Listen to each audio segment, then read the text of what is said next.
гости, скъпи приятели, добре дошли! Дойде отново времето за нашето споделено пространство. За трети пореден път се събираме, за да се насладим заедно на един истински музикален празник. Надяваме се тази вечер да създадем красиви спомени, които да обадят душите ни с топли емоции за дълго време от атмосферата. Споделено пространство 3 е специално и различно издание на нашето събитие, което носи в себе си пъстро и светло послание. Нека си припомним хубавите малки неща, които отдавна сме забравили, да изпълним вътрешния си свят с много цветове и да дадем воля на въображението си. В изминалите години изградихме основата на една идея – обединение и заедност в музиката и в изкуството. И тази година продължаваме по същите стъпки. Ще видите на сцената множество специални гости и много изненади. Смело можем да заявим, че надскочихме границите си и разширихме хоризонта на нашата дейност. Продължавайки традицията, която създадохме, събитието ни и тази година е с благотворителна цел. Както винаги, в специалността ударни инструменти сме в непрестанно търсене на нови възможности, а те, както ще видите сами, са безкрайни. Събраните средства ще бъдат инвестирани в обогатяване на нашата база, за да продължаваме да творим и да развиваме талантите на нашите деца. За всички, които имат желание да се включат, сме подготвили кутии за дарения в близост до входа на залата, а за интересуващите се можете да намерите и дарителската сметка на училищното настоятелство към Национално училище по изкуствата Добри Христов град Варна. Благодарим на всички съпричастни към нашата кауза. Преди да продължим, бихме искали да ви помолим да се уверите, че звукът на вашите мобилни телефони е какво? Изключен. А сега, нека не отлагаме повече и да се насочим към програмата тази вечер. Вярвам, че първото произведение, което прозвуча, няма нужда от обявяване. Всеки е чувал емблематичната тема от Супер Марио, създаден от японския дизайнер на видеоигри. Образът на главния герой бързо се превръща в талисман на компанията Nintendo. По замисъл италианец, а по професия водопроводчик, Марио ни понася на едно дълго приключение из гъбеното кралство в опит да спаси принцеса Пич от плен на водача на костенурко-подобната раса. Ах, какъв сюжет! Класика в жанра и символ на едно пъстро и безгрижно детство, оригинално основано през 1985 година, поредицата Супер Марио продължава да бъде популярна и до днес. А със съчетанието от най-известните теми в аранжимент на Грегор Крепс включихме конзолата, така да се каже, и поставихме началото на нашето лично музикално пътешествие. Продължаваме напред, без да се бавим, към едно от ключовите произведения тази вечер.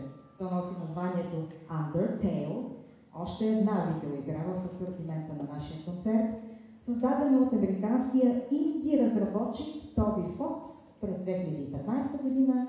Тя носи в себе си простички, но много дълбоки послания. Историята разказва за разделението между света на хората и този на чудовищата, някога живели в единство. След породила се дълга връжда, те биват разделени от магическа бариера и обитават горния и долния свят. От посланията на Тоби Фокс и Undertale научаваме ценни уроци за личния морал. Често в живота нещата изглеждат черно-бели, но когато се гледаме в тях с търсене и с по-дълбоко разбиране, откриваме, че всъщност границите лесно се развиват и помежду им съзираме множество нюанси, както на силното, че дори имат много други цветове. Всяко създание носи в себе си добро и светлина. Необходимо е само да обърне поглед към тях, да повярва и да извиси духа си към най-съкровените си планове. Героите от видеоиграта ни учат как да преборим негативните емоции и чувства, да преодолеем самотата и това, което ни потапя в сен и да се издигнем като като победители на всичко, с смелост, с упоритост, с решителност, не само заради самите себе си, но и за едно по-голямо всеобщо благо. Нашите действия отекват безпредността като капчица. А какво е океанът, ако не множество капки? Нека следващите няколко кратки минути си припомним за детето в себе си, да потърсим всичко най-чисто и мило, което изпълва душата ни с радост и предизвика усмивка на лицето ни. И нека се понесем на крилето на надеждата в полет към мечтите. За вас, Тоби Фокс, His Theme или превод, неговата тема.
Следващото произведение е написано през далечната 1904 година от небезизвестния италиански композитор Виторио Монти. Всички сме чували за него. Това е една рапсодична инструментална пиеса, базирана на унгарския музикален фолклор. Тя се отличава със своя темперамент и оригиналност. Тази музикална композиция винаги е привличала вниманието и прави силно впечатление както на слушателите, така и на музикантите изпълнители. Оригинал е написана за цигулка, мандолина или пиано, но по-късно получава редица обработки за други инструменти и в наши дни може да се чуе в най-различни инструментални варианти. Чардаш, както вероятно се сетихте на Виторио Монти, едно от най-изпълняваните произведения днес. Големи оркестри и ансамбли и различни по състав включват тази композиция в своя репертуар. Често се изпълнява от солисти цигулари в желанието си да покажат своята виртуозност и умението си да използват бездробите възможности на инструмента. Произведението е много популярно, също и сред джаз музиканти. А сега, нека позволим историята на този унгарски танц да се разгърне на сцената в един нов и неподправен режимент за ударни инструменти, разбира се.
Невероятно изпълнение. Сега следва да се потопим в едно приказно подводно пътешествие в един любим на всички на свят. Малката русалка е класически иновационен филм на Дисни от 1989 година, базиран на едноименната датска приказка на Ханс Кристиан Андерсен. Филмът разказва историята на Ариел, млада принцеса русалка, която мечтае да стане човек и да изследва света над морето. Малката русалка се слави със своята анимация, музика и вечна история за любовта, за смелостта и изследването на мечтите. Ще чуете една от най-популярните песни Under the Sea, композирана от Алан Менкен, с текст от Хауърд Ашман в аранжимент за състав от ударни инструменти от Андрю Кинер. Песента се изпълнява от героя Себастиан, ямайският трак и съветник на крал Питон. Тя представлява едно оживено и оптимистично празнуване на подводния свят, насърчаващо героите да ценят живота в морето, вместо да попнеят за човешкия свят. Себастиан използва затечливи текстове, за да подчертае колоритния морски живот, радостта от свободното съществуване и опасностите, които тегнат на повърхността. Изрисува пъстрото ежедневие на морските обитатели и така предизвиква у зрителя чувство на вълнение. Композицията на песента се характеризира с много енергичност, предадена от тропическия ритъм, който пък е вдъхновен в Карибите. Under the Sea печели награда за бележете на Филмовата академия на САЩ за най-добра оригинална песен през 1989 година и така се превръща в една от най-емблематичните и обичани песни от музикалния репертуар на Дисни. Запомнящата се мелодия и увлекателният текст допринасят за трайната и популярност и ден днешен. Отстъпваме сцената на малките рацио-дърняци, за да се отдадем на щастливи детски спомени и много танцовално настроение.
барабани са традиционни перкусионни инструменти, известни със своя мощен звук, динамични изпълнения.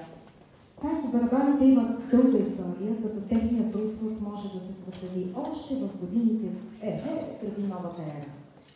Те са съчетани от военен и културен инструмент.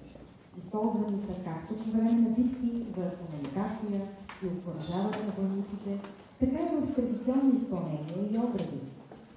Могат да се срещнат в различни музикални стилове, а изключително характерни са традиционните тайко ансамбли, които представят на публиката вълнуващи и изпълнени с много енергичност представления.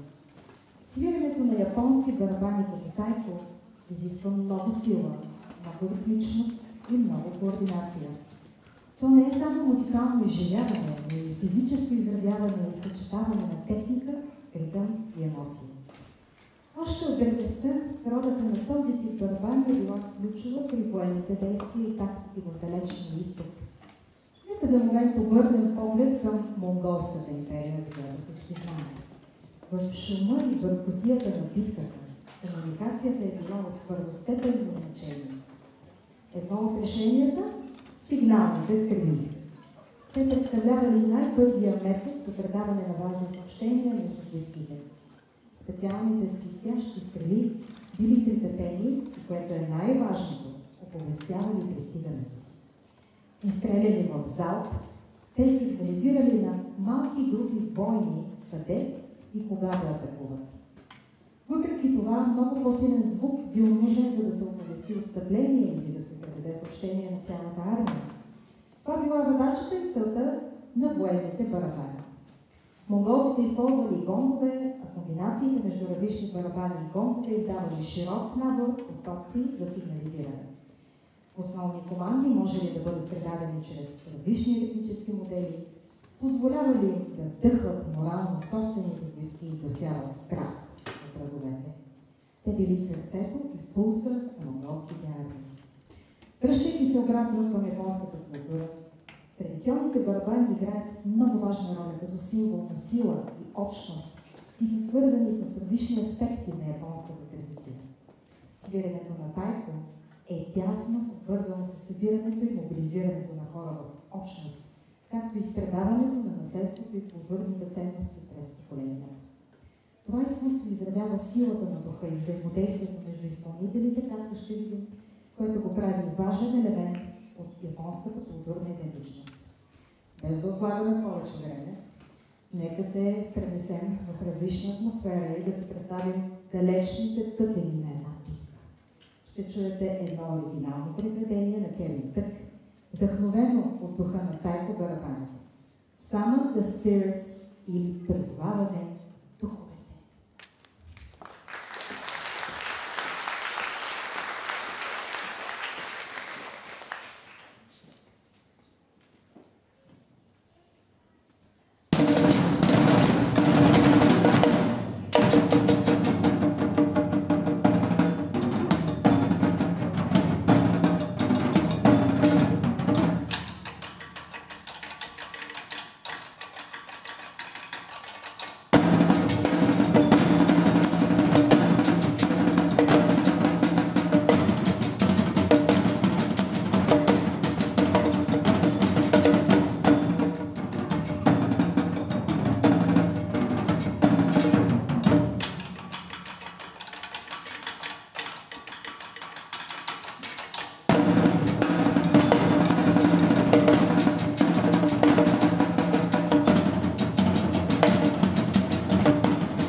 Следващото произведение в нашия концерт е една много известна и любима джазова песен Hit the Road Jack.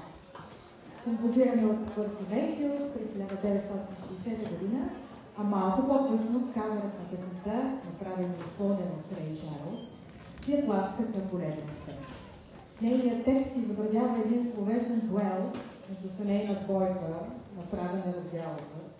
Песента се превръща във вечна класика и резонира сред слушателите от всички възрасти, празнувайки възходите и падението на живота с хумор и захарство.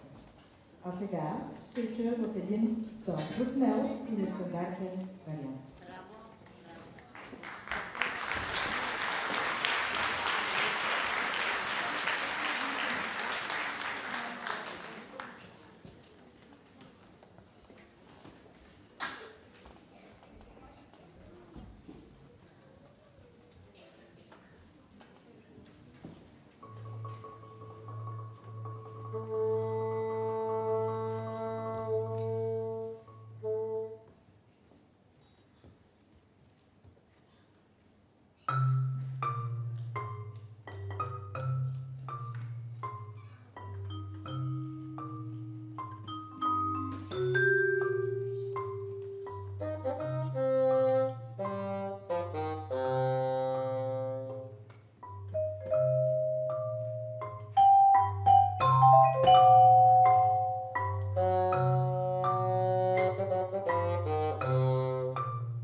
Уважаеми гости, за всички, които са били с нас в предходните 2 години, името Айван Тревиньо не е ново.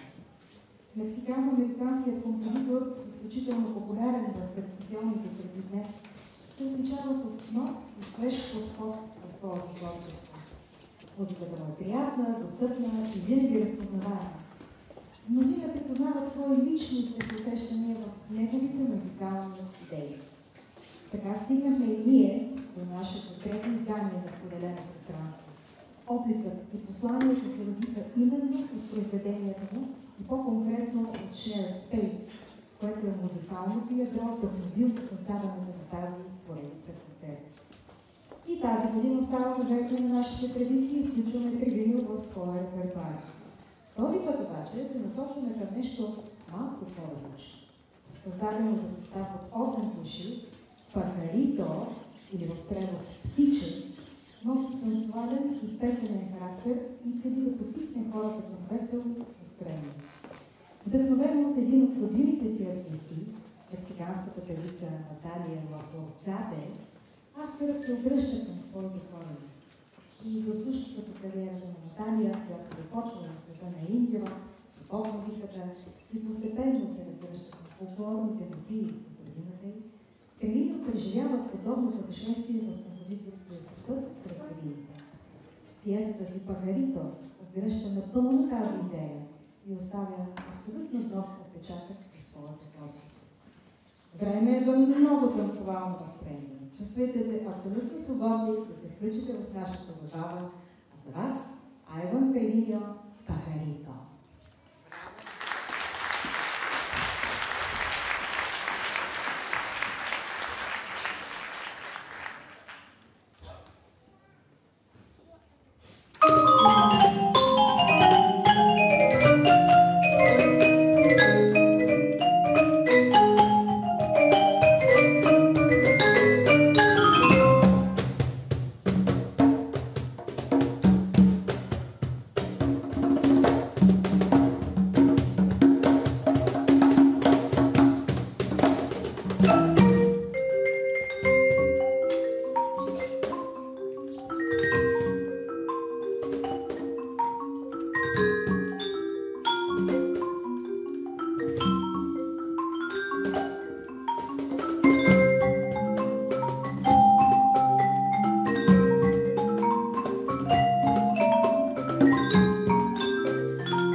лично отклонение. Сега ще се пренесем в един съвършено различен свят. Отваряме завесите към японските анимации, които в последните десетилетия завладяват все повече на зрители и фенове със своето невероятно богатство и красота. Давайки воля на въображението и издигайки в сюжета си безброй ценности и идеали, те позволяват за миг поне да се откъснем от монотонното ежедневие и да се понесем с красиви образи, силни емоции и чудесни послания. Обръщаме поглед към едно малко и непретенциозно аниме, отличаващо се със своето изящество, визуалната си естетика и леко фантастичния си привкус. Yuri on Ice ни потапя в невероятния свят на фигурното пазаря.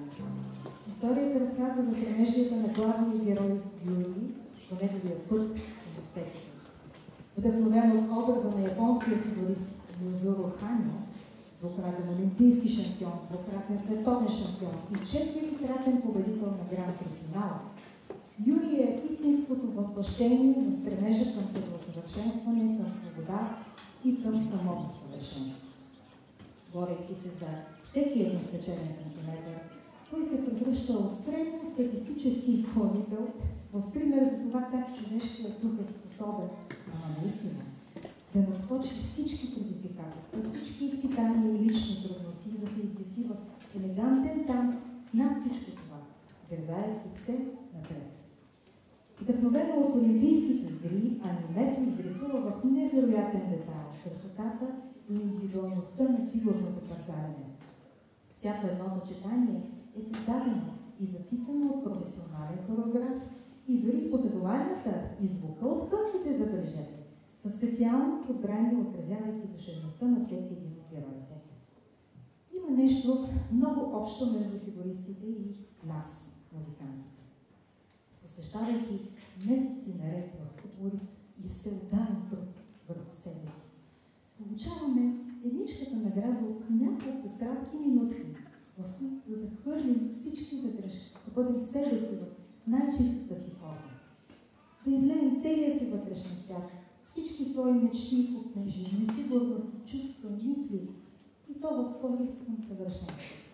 Не като някаква крайна постижима цел, а като лъч светлина, който да ни води винаги нагоре по пътя към себеопознаването и към най-съкровените идеали. Нека се понесем в красив танц с музиката на Таро Умебаяши, Yuri on Ice, в аранжимент на Рене.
чуваш домовете на хората.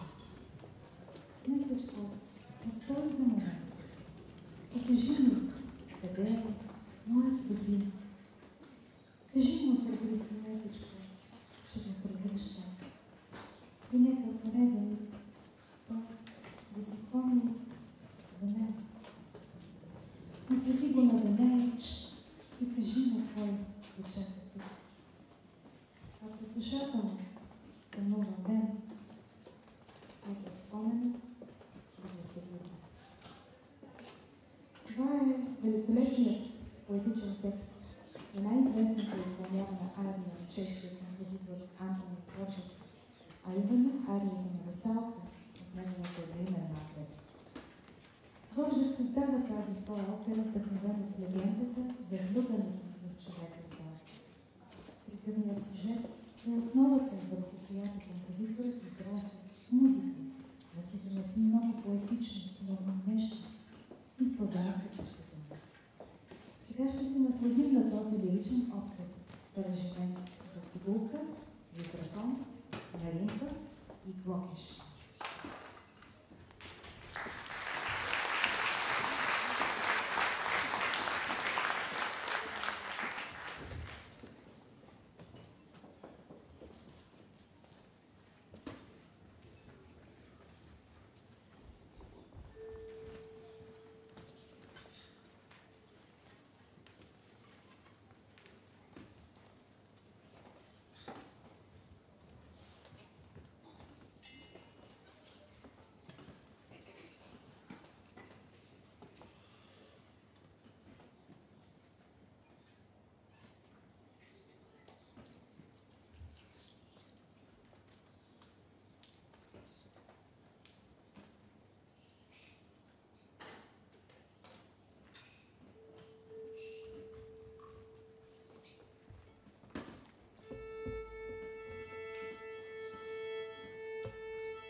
затишие и спокойствие, сменяме рязко настроението.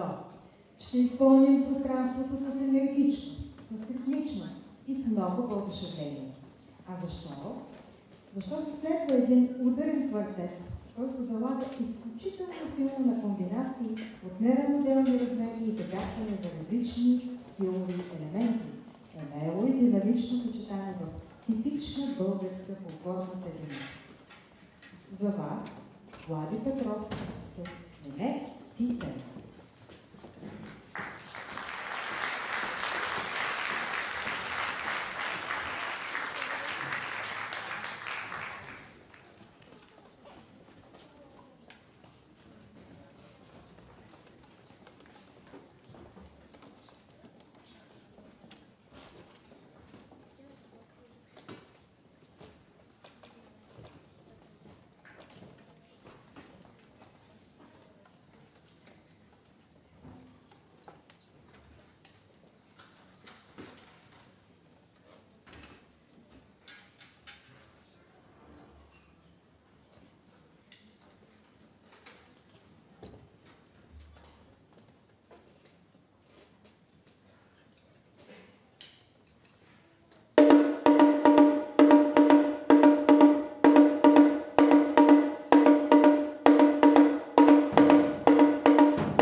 Продължаваме с още едно включване от света на видеоигрите.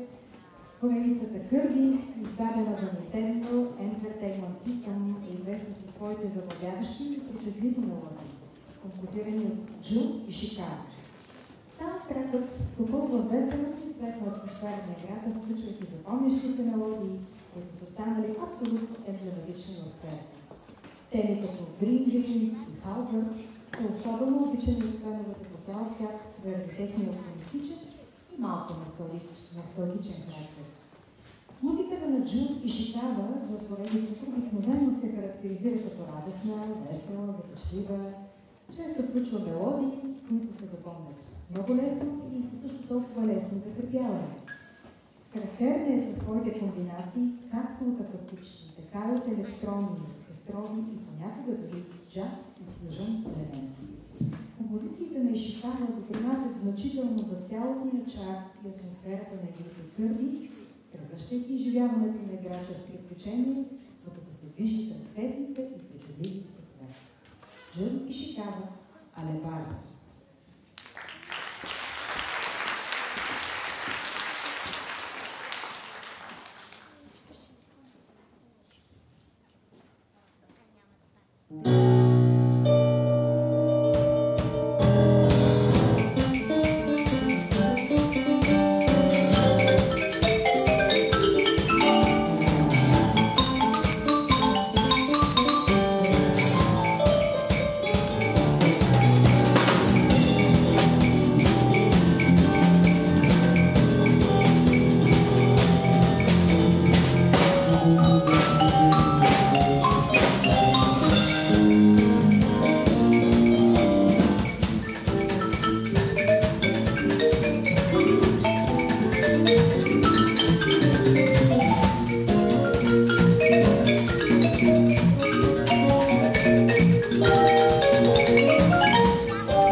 Гости, сега бихме искали да ви помоля за няколко секунди толеранс и търпение, докато нашите чудесни артисти пренаредят сцената за следващото си изпълнение. Благодаря ви за търпението.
изкуствените инструменти отново затвърдиха своята безапелационна позиция като лице на новия век и доказаха, че човек трябва преди всичко да се забавлява и да умее да прави всичко с душа, сърце, така както го направиха нашите чудесни артисти. Аплодисменти още веднъж за тази музикална битва!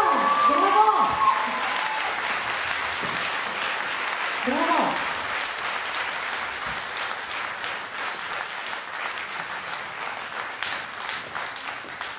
Сред тази пъстра комбинация чухме подбор от какви ли не вечни класики в света на мобилните и видеоигрите, Nyan Cat, Bad Piggies, Doors, също така до Fallout, Танц от Добри Валиев и една свободна импровизация, която всички ни завихли щуро и ще я помним дълго време, мисля.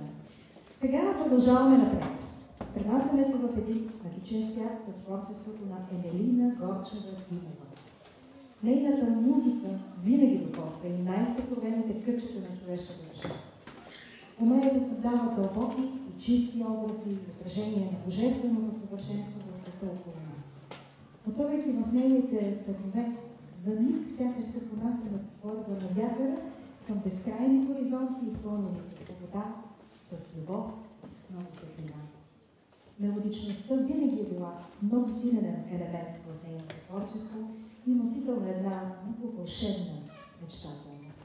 С творбата си български пулс авторката въвежда слушателя в вътрешната динамика, заряда, пулсацията и силата, които са така присъщи на нашия родния български фолклор.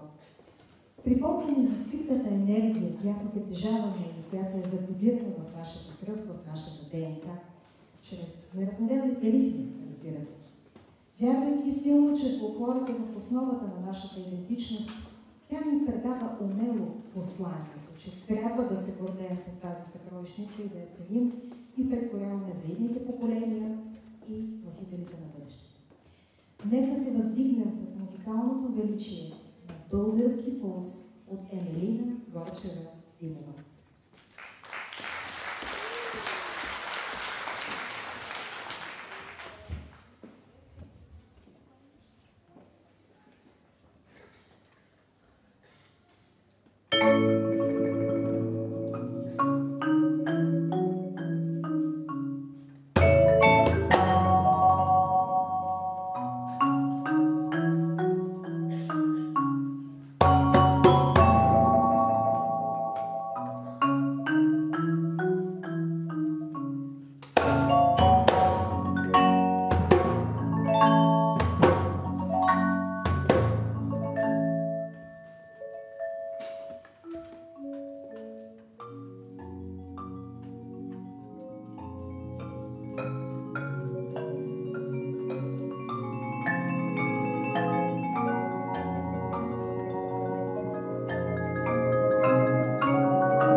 заслужава да се разделим. Преди да завършим нашия музикален празник обаче, бихме искали да изкажем някои много специални благодарности. И ето на това. Към директора на Национално училище по изкуствата доктор Христов, доктор Румяна Петрова.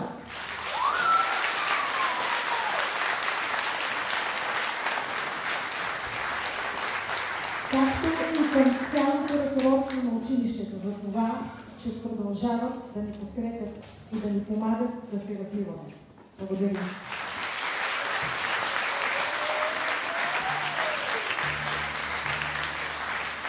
Нашите благодарности са отправени още към Икономически университет Варна, като наш домакин, с ректор професор доктор Евгений Станимиров.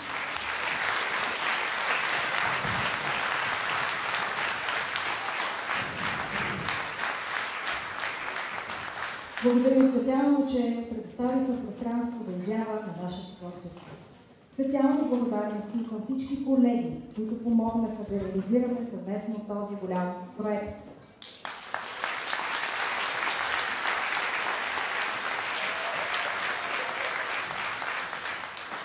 Към всички родители и приятели, които са наш гръб и ни помагат да осъществяваме мечтите си. Благодарим от сърце!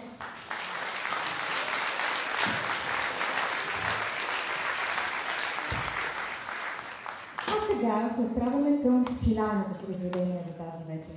Макар и в различен сезон от този, с който се асоциира, то напълно заслужава мястото си в нашата програма. Коледата на камбаните или Carol of the Bells, изключително популярна коледна песен, която всеки би познал още от първия миг и вие ще я знаете. Всъщност, по-малко известен факт е, че тя е базирана върху украинската новогодишна песен Щедрик. Музиката се корени още в ранните години на 20 век, когато украинският композитор и учител Никола Леонтович създава своя бъдещ шедьовър. Черпейки вдъхновение от фолклора и от традиционните песнопения, се ражда идеята за Щедрик. История за една малка лястовичка, залетяла в едно обикновено домакинство, за да предвещае хубава година, печалба и приплод на семейството. Мелодията е базирана върху повторяем мотив от 4 тона в минор, разделен между 2 женски и 2 мъжки партии и била асоциирана с честването на новата година, която, както знаем, по това време се отбелязвала през януари. Оттам идва и коренът на името Щедрата вечер. За първи път песента е изпълнена от хора на Киевския университет през 1916 година, но става известна малко по-късно през 1922 година, когато Украинският национален хор, ръководен от Александър Кошиц, изпълнява произведението в Карнеги хол на генетичната зала. Американската публика се влюбва моментално в музиката и тя бързо придобива нов вид. Питър Уилкоски адаптира и публикува през 1936 година версията на познатата и до днес коледна песен с нов текст, вече на английски. В наши дни песента може да бъде чута в огромен брой варианти и аранжименти. Появява се за първи път в американския комедиен филм «Сам вкъщи» през 1990 година и оттам набира широка популярност. Може да чуем мелодията в една от частите на Хари Потър, за тези, които са фенове, и още много други любими заглавия, и дори американската акапелна група Pentatonix създава своя версия на произведението. Тази вечер ще поставим един грандиозен, убедена съм, финал на нашия концерт с аранжимента на Нейтан Бергер върху Carol of the Bells. Създаден преди повече от 10 години, днес той придобива все по-голям възход с налагането на така наречените drumline формации като стандарт. Ще го чуете в нескромния състав от 17 души. Аплодисменти. А следващия път, аз лично го пожелавам, да има и камбани, за да чуем заветната 18-та партия, която носи ядрото на произведението.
Сега бих искала да поканя всички участници от тази концерт на нашата сцена. Заповядайте.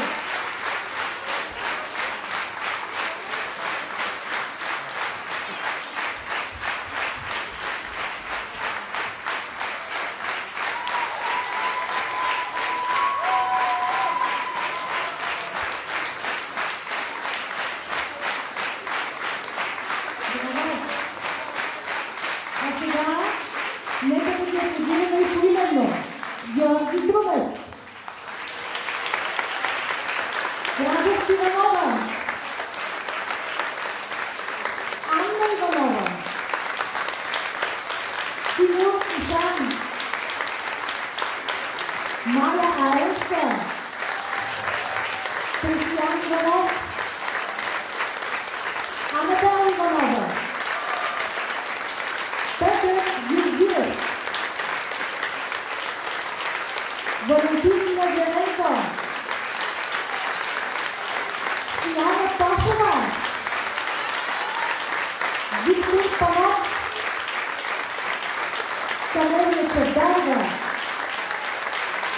Кристиян Петков, Самуил Петров, Боян Белев, Мартин Вълчев, Бланвест Иванов, Борил Иванов, Венцислав Ангелов, Тимур Атанасов, Венцислав Вълчев, Деян Миланов,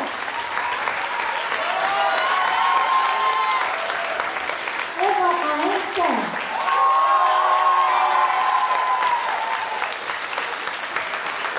Илиян Стасов,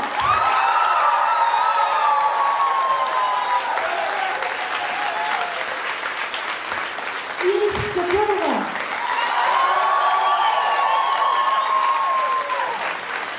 и нашите специални гости тази вечер.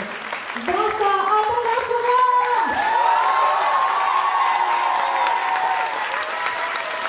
Веселина Тодорова! Владислав Абелханов! Тея Димитрова! Боян Георгиев! Хана Георгиева! Виктория Атанасова! Стефан Савчев! Нашите групи корисменти и забраните специално класическата ръководител Бояна Георгиева! Ето ви тях, Александра Янева, Габриела Добрева, Грета Дукова, Ева Атанасова, Елиза Петова, Михаела Панайотова, Силви Велева, Светелина Йорданова. И накрая на съвсем не на последно място. Нашите бурни аплодисменти, колкото имате толкова, за гласите на победители на събитията тази вечер.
За нас беше чест, удоволствие и привилегия. Благодарим ви, че бяхте с нас. Бъдете живи здрави!